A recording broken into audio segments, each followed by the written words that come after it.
Harashata Sri Srimad His Divine Grace A.C. Bhaktivedanta Swami Srila Prabhupada Ki Grantaraj Srimad Bhagavatam Ki Jai Gaura Premanandi. All glories to the assembled devotees. All glories to the assembled devotees. All glories to the assembled devotees. All glories to Sri Guru and Sri Gauranga. All glories to Srila Prabhupada.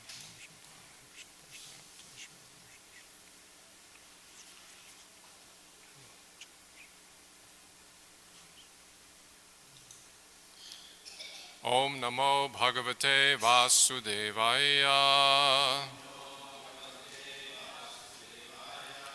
Om Namo Bhagavate Vasudevaya. Om Namo Bhagavate Vasudevaya.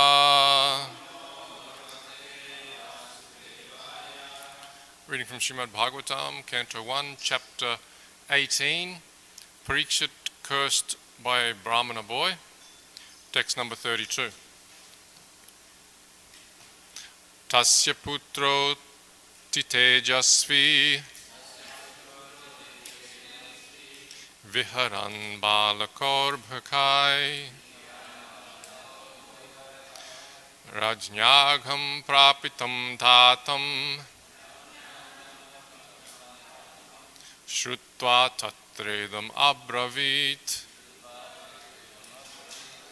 Tasya putro titejasvi viharan balakor bhakai rajnyagham prapitam tatam shrutva tatredam abravit. Tasya putro titejasvi viharan balakor bhakai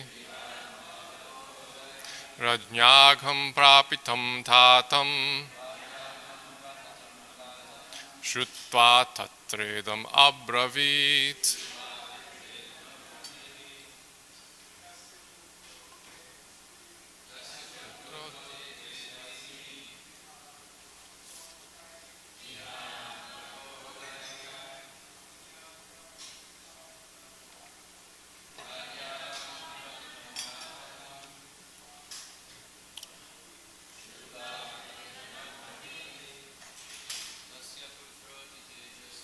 Tasya putro titejasvi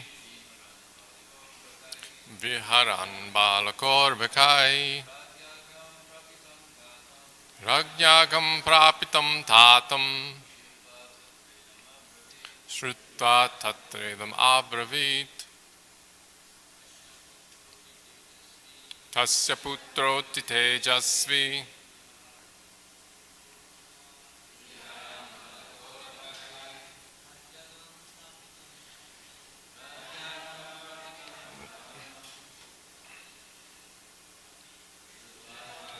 abravit.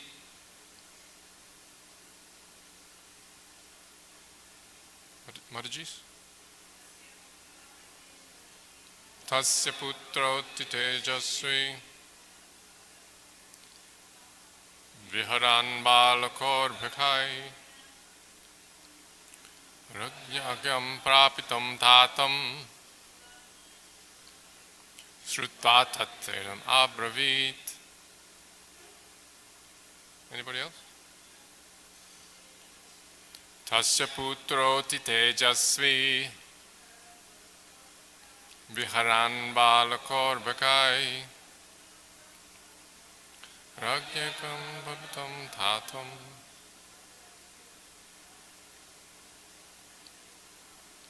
shrutva tatredam abravit. Tasya putro titejasvi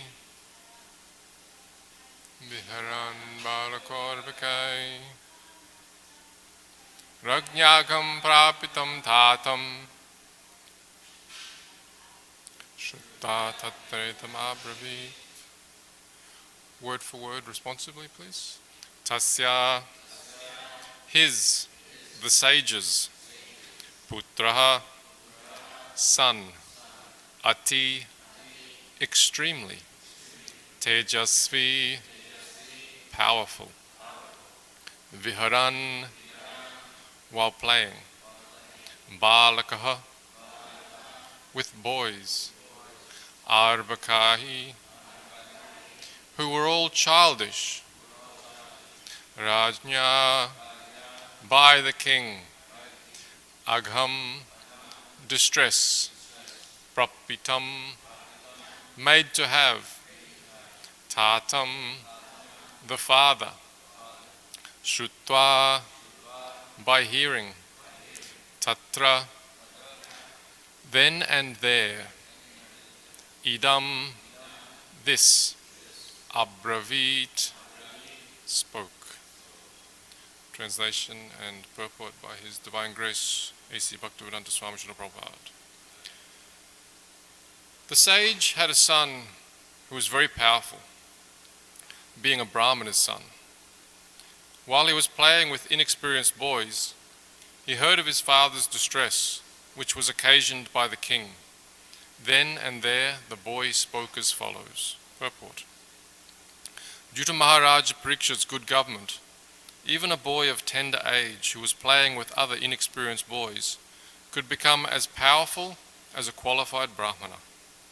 This boy was known as Shringi, and he achieved good training in brahmacharya by his father so that he could be as powerful as a Brahmana, even at that age. But because the age of Kali was seeking an opportunity to spoil the cultural heritage of the four orders of life, the inexperienced boy gave a chance for the age of Kali to enter into the field of Vedic culture. Hatred of the lower orders of life began from this Brahmana boy. Under the influence of Kali, and thus cultural life began to dwindle day after day.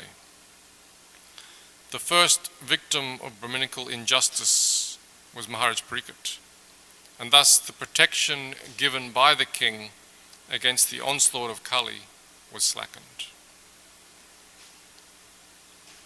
Om Jnanatimandasya Jnananjana Shalakaya Chakshurunmritam Nina Tasmai Shri Gurave Namaha. Tasya putro titejasvi viharan balakor bakai. Rajnyagham prapitam tatam shutva tatredam abravit. The sage had a son who was very powerful, being a Brahmana's son.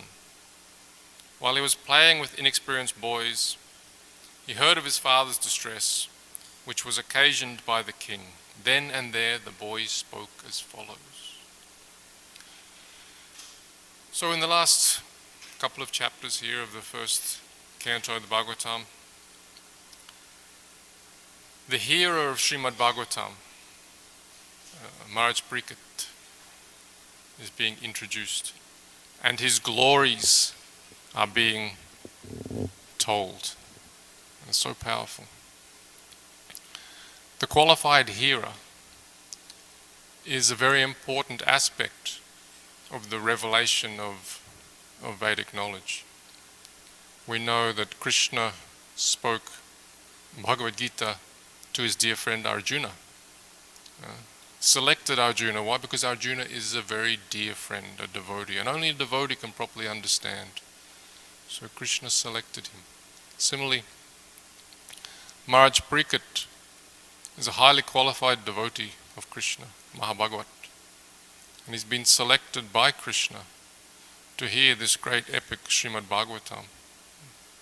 Of course, Maharaj Parikshit benefits greatly from this, but more, the plan is to deliver the fallen living entities who are suffering in the age of Kali.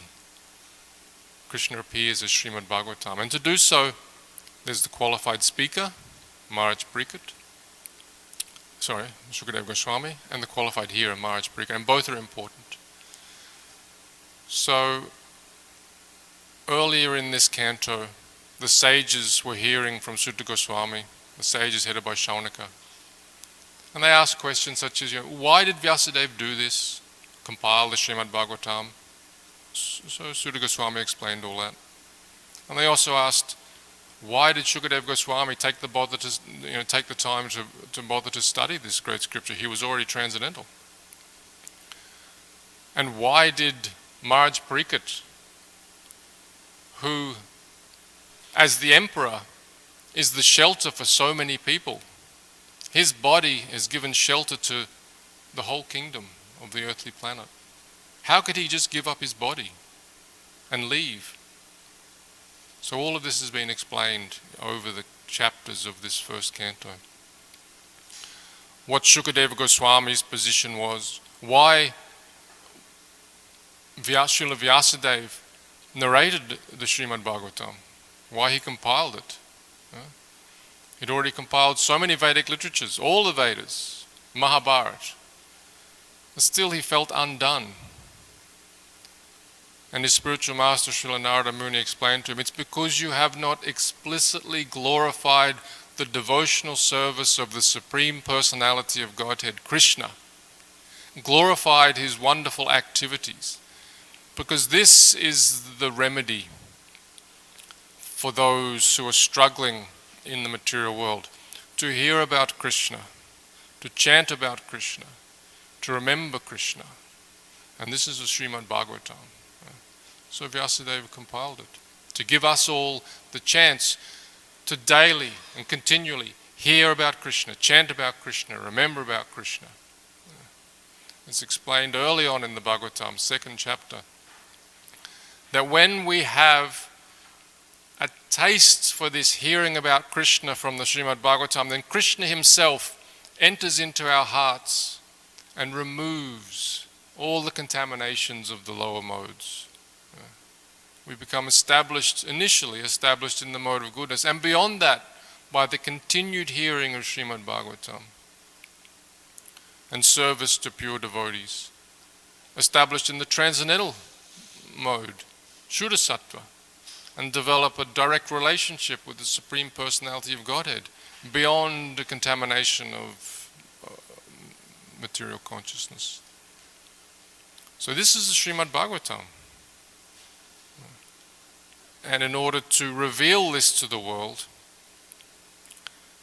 Krishna has created this arrangement wherein Maharaj Parikshit has apparently committed some improper action with a great sage, Samika Rishi.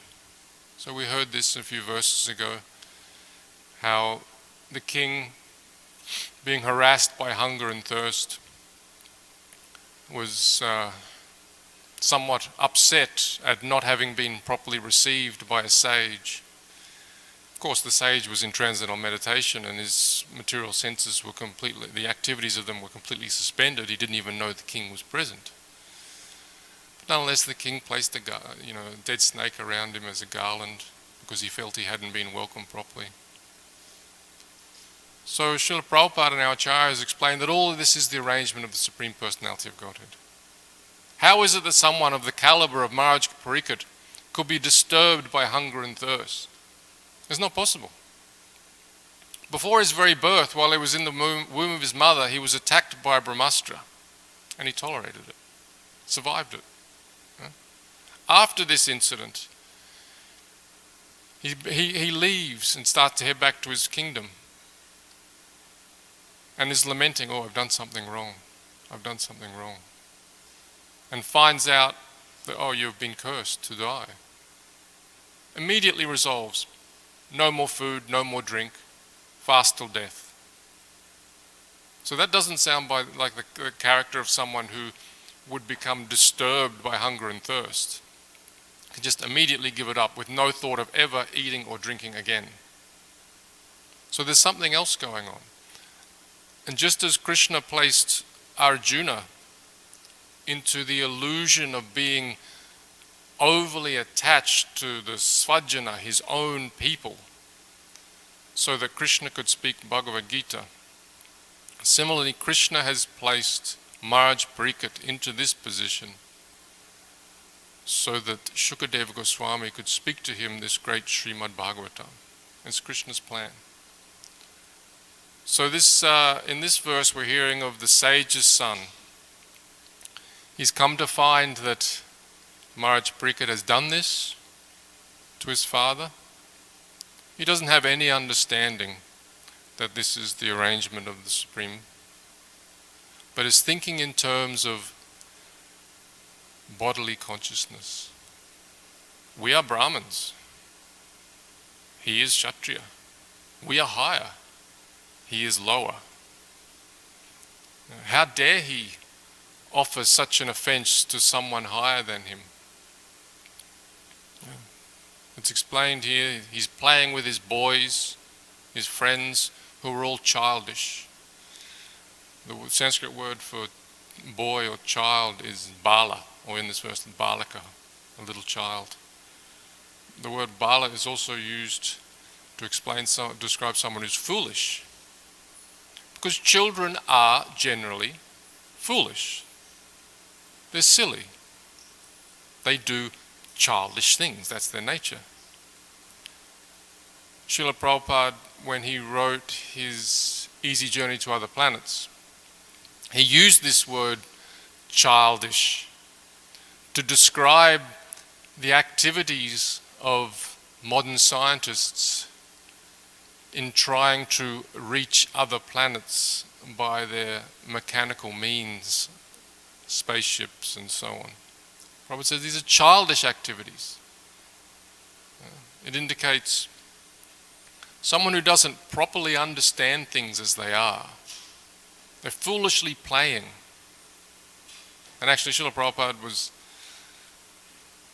not very happy that when his Easy Journey to Other Planets was first published in America, this statement about the childish activities of the modern scientists was edited out. And he referred to it a few times. But it's a very exact statement. People may think, oh, the activities of such, people as are making rocket ships and going into space and doing so many things is very intelligent. Intelligence may be there, but the whole endeavor is childish. It's silly. It's a futile waste of time, a useless endeavor. And that's what childish activities are. So this young boy, playing with his childish friends, he is somehow or another, we've got to be careful today because we have to finish, including question time, we have to finish by 8:15. So he's playing with his friends. He hears of this so-called offense. And immediately he thinks, how dare the king? Doesn't he know who we are? We are superior. This is a symptom of his childishness, his foolishness, his not understanding things properly. The kings, the Kshatriyas and the Brahmanas, they very much cooperate together for the benefit of society. When Srila Prabhupada many times described the verse, spoke about the verse where it says, even those born of sinful wombs can take shelter of Krishna and Krishna consciousness. Prabhupada said that, the Brahmanas and the Kshatriyas, they are the elevated members of society. Everything else can be considered a lower birth. So the Brahmanas, the Kshatriyas, they work together. The Brahmanas give guidance based upon the Vedas. They don't personally get involved in the management and the punishments and so on. That's left for the kings, who respect the Brahmanas. So the king is very active, and the Brahmanas giving the guidance, but together they ensure a society that can function in a God-conscious way. So yes, the Brahmana is higher than the Kshatriya. We heard yesterday in Srila Prabhupada's class, he was talking about the gradations of living entities, non-moving, and then higher than that is moving, and higher than that, and so on, so on, so on. The uncivilized human being, and higher than that is one who follows the human being who's within the Varnashrama system. That's a cultured human being. And the highest of those is the Brahmana. So there is a hierarchy. This modern idea that, everybody is the same and equal is not supported in the Vedic literature. Some countries even take it as a foundational tenet of their existence, that all men are created equal. But in what sense are all men equal? We all have our different abilities, our strengths, our weaknesses. One person can do one activity very nicely. Another one, you try and get them to do the same thing, they're hopeless at it. There's always difference. Even you take the examples of identical twins, there's differences between them. So yes, on the spiritual platform, there is a platform of equality. We are all equal. But on the material platform, there's never equality. So the Brahmanas, yes, they are higher in the social order than the Kshatriyas. In this form of Varnashram is like a body of the Lord, with the Brahmanas being the head, the Kshatriyas the arms, the Vaishyas the belly, and the Sudras being the legs. But those who are in a higher position, they are not meant to think in terms of, I am to be pleased by the lower statuses of life. This is a Kali Yuga mentality. The whole social order is meant to give pleasure to the Supreme Personality of Godhead. And in that sense, it doesn't matter where one is situated. Brahmana, Kshatriya, Vaishya, Sudra, doesn't matter. Because they can all achieve the same result of, by their activities, pleasing the Supreme Personality of Godhead, Sri Krishna. Now, for the functioning of society, so that it's progressive for everybody, everybody takes certain roles. And within those dealings, there's the culture and the etiquette. One is higher, another is lower. But those who are higher should never be thinking in terms of my happiness, but in terms of Krishna's happiness. And if someone in a lower status, of the natural relationship between a higher and a junior is that the junior renders service to please, and the senior gives blessings and well wishes and tries to help them in all respect. That's the natural relationship. Between equals is friendly dealings. You serve those who are higher, you're friendly with those who are equal, and you give mercy to those who are lower. Being a foolish child, Shringi did not properly understand this or the cultural dealings inherent in the relationships, and was thinking in terms of, we are greater, he has offended, I will punish him, just see my prowess. There was no question in his mind that, okay, if I am higher, then I need to show higher. I need to act higher. Not this tit for tat. Be above that. Srila Prabhupada said, if we argue with a third-class person, we become a third-class person. If one is actually more elevated, then the problems of someone less elevated will not affect them. But if we get affected by it, our consciousness is drawn into it, we start thinking in terms of what will make me happy, then we get dragged down to the same level. So this is very much what happened to Shringi. And we know this is the beginning of the influence of Kali Yuga. Srila Prabhupada says, hatred of the lower order, very strong hatred of the lower orders, began from this Brahmana boy under the influence of Kali, and thus cultural life began to dwindle day after day. The first victim of Brahminical injustice was Maharaj Pariksit. Now, this is very instructive. Maharaj Pariksit was so powerful, he completely subdued Kali and was prepared to kill him for his nefarious activities. And Kali surrendered to him. No, please give me shelter, please give me shelter. So Maharaj Pariksit gave him shelter. And then at the first opportunity, Kali influences a young boy to kill that very person who had given him shelter. This is the power of Kali. Even though the king had shown him such mercy, Kali influenced in such a way that that same king would be destroyed. Very instructive. So this young lad, he's performed an activity that is abominable. And as we'll hear in future verses, he'll lament, his father will try and do something about it. But we should also understand the applicability of this in our own lives. Sometimes in our dealings, things may not happen the way we like. Are we going to react in such a way that is influenced by Kali? Retaliation, hatred? Or will we react in such a way that is free from the influence of Kali? Understanding ourselves to be eternal servants of Krishna. This mentality that we're seeing here is diametrically opposed to what Sri Chaitanya Mahaprabhu tells us to do. Trinadapi sunichena tororapi sahishnana amanina manadena kirtaniya sadahare.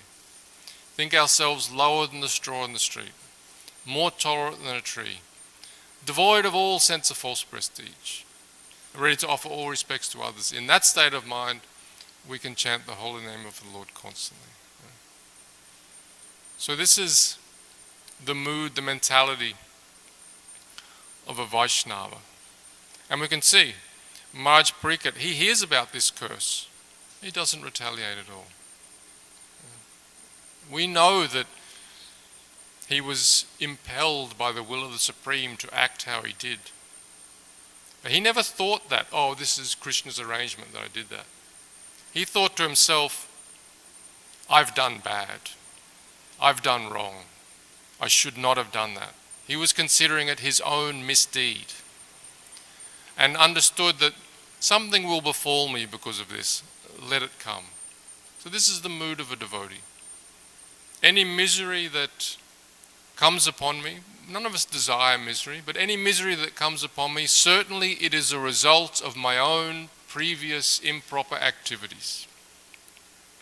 Let it come, I understand that. Krishna is so kind, he's kindly minimized it, but it's a result of my own act. We shouldn't ever think that, oh, I'm a devotee, I've done this, that's Krishna willing me to do it. No. Maharaj Pariksit never thought that. And we should never think that.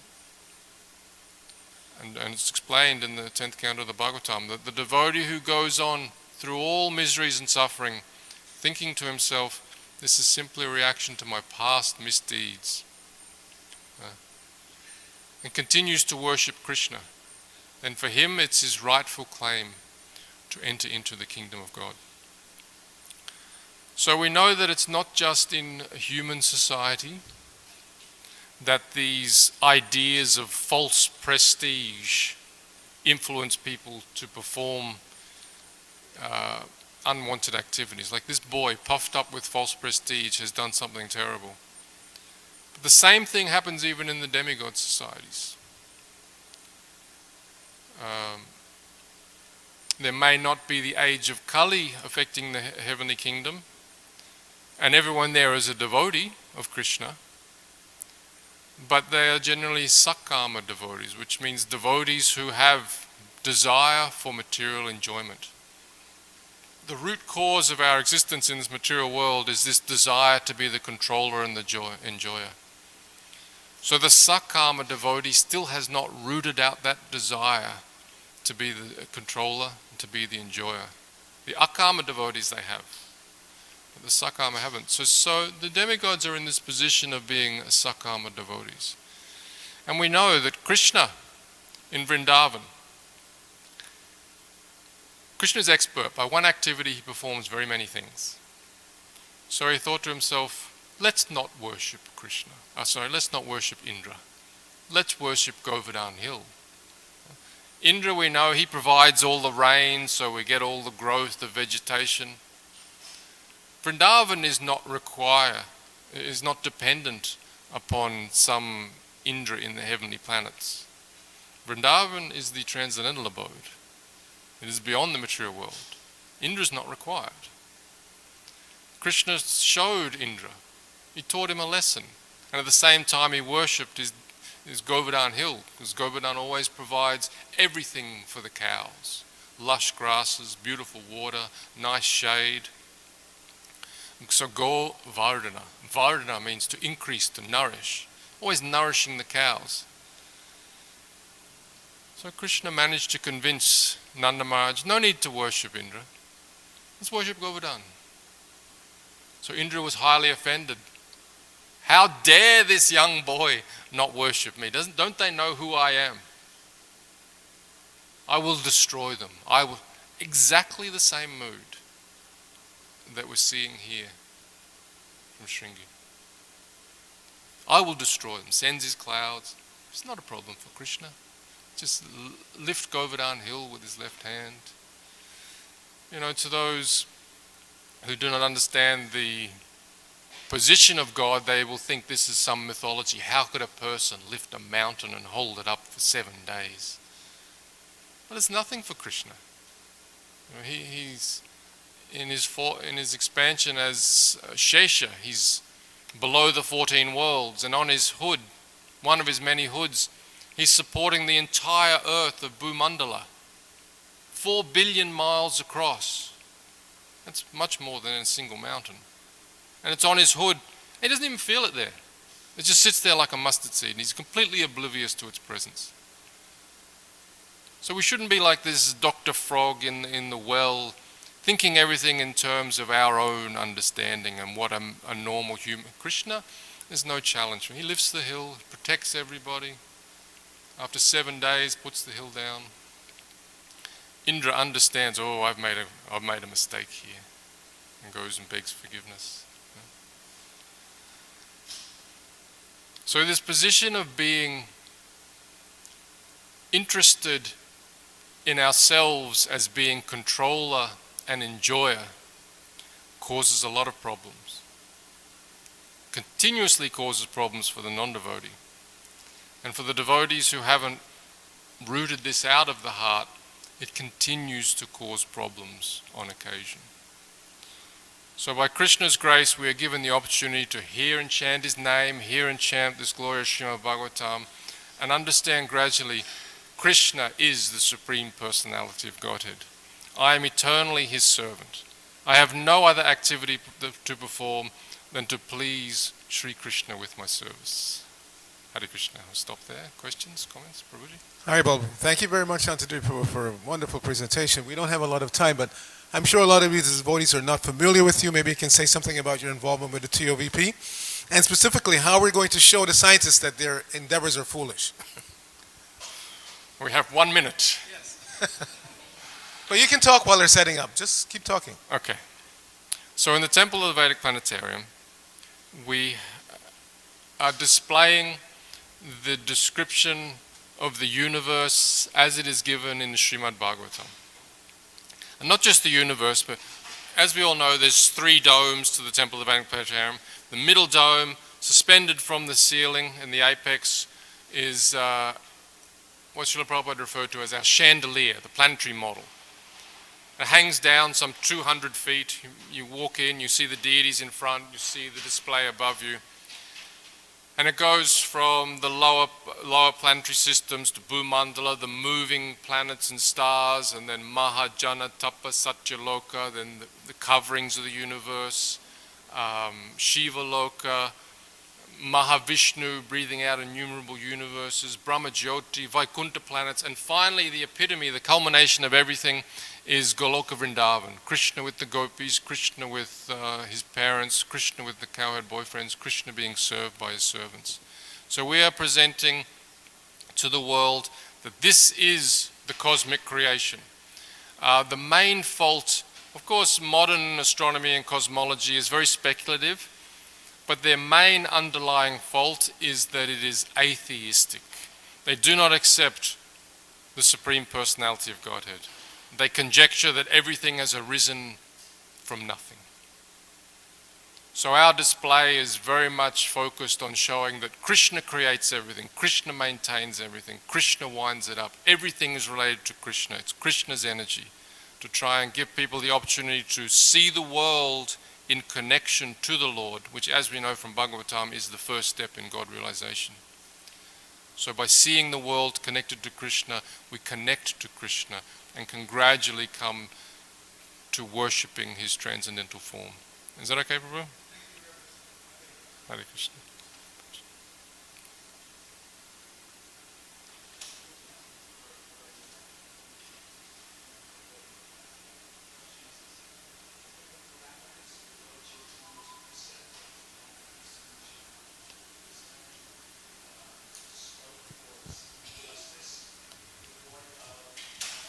malicious vengeance. In other words, like in that book Tamal Krishna Maharaj wrote, which was published, I think while he was still alive. No, it was published posthumously, the final pastimes of Srila Prabhupada. He says that Prabhupada actually said at one point, it's sinful to allow oneself to be cheated. And Prabhupada himself, when confronted, with that problem in Mumbai, Mr. Nair, he fought like anything. He didn't, and when they came back and told him at the end that actually Mr. Nair had a heart attack and he died, Prabhupada said something to the effect that, I was praying for that, I was hoping that was something Krishna would come in because this man was causing such a disturbance. So how do we put that all together? Very quickly, my understanding, the devotee tolerates for himself, but does not tolerate for other devotees or the Supreme Personality of Godhead. Acts like fire, and the example is Lord Nityananda. He tolerated for himself when attacked by Jagai Madai. Lord Chaitanya, on the other hand, was not prepared to tolerate seeing that treatment of Lord Nityananda.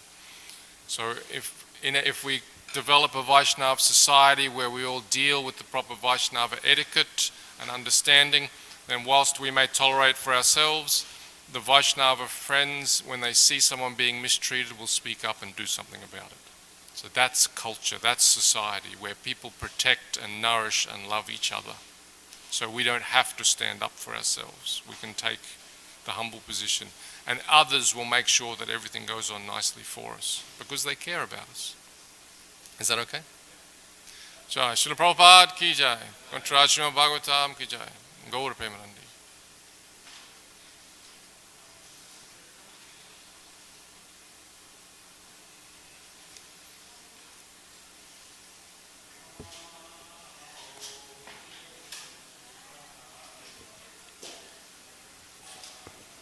Hare Krishna.